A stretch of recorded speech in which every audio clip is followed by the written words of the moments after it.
Hunger strike. हमारे देश में हंगर स्ट्राइक्स का इतिहास काफी पुराना है।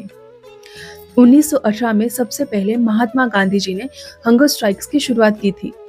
लेकिन क्या आपको पता है कि हमारे देश की, इनफैक्ट पूरी दुनिया की सबसे लॉन्गेस्ट हंगर स्ट्राइक किसने और कहां पर की थी?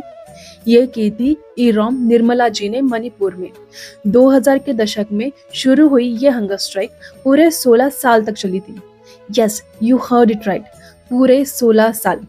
दरअसल armed force special power act के खिलाफ उन्होंने ये लड़ाई शुरू की थी, जो 16 साल तक चली थी।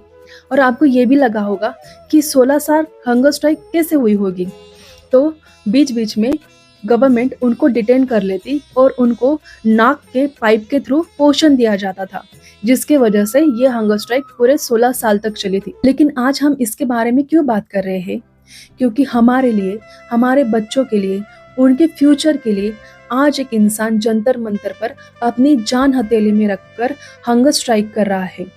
हम बात कर रहे हैं सोनम वांगचुक जी के बारे में।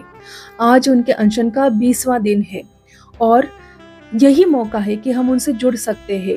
अगर फिजिकली आप उनसे जुड़ सकते हैं तो जरूर जुड़िए, लेकिन अगर नहीं जुड़ सकते हैं तो कम से कम इसके बारे में बात तो कीजिए। कम से कम सरकार तक अपनी आवाज तो पहुंचाइए। ध्यान रखिए, जो गलतियां हमने जालियनवाला बाग में की थी वो अभी हमें फिर से नहीं करनी है। हमें अपनों के साथ खड़ा रहना है, ना कि उनके साथ जो हमें अपनों पर गोलियां चलाने के लिए कहे। अगर हमने आवाज नहीं उठाई तो ये हर एक चुप्पी एक गोली की तरह होगी, जो हमारे संविधान के सीने में लगेगी, हमारे लोगों के सीने में लगेगी। इसके बारे में जरूर बात कीजिए। जय हिंद।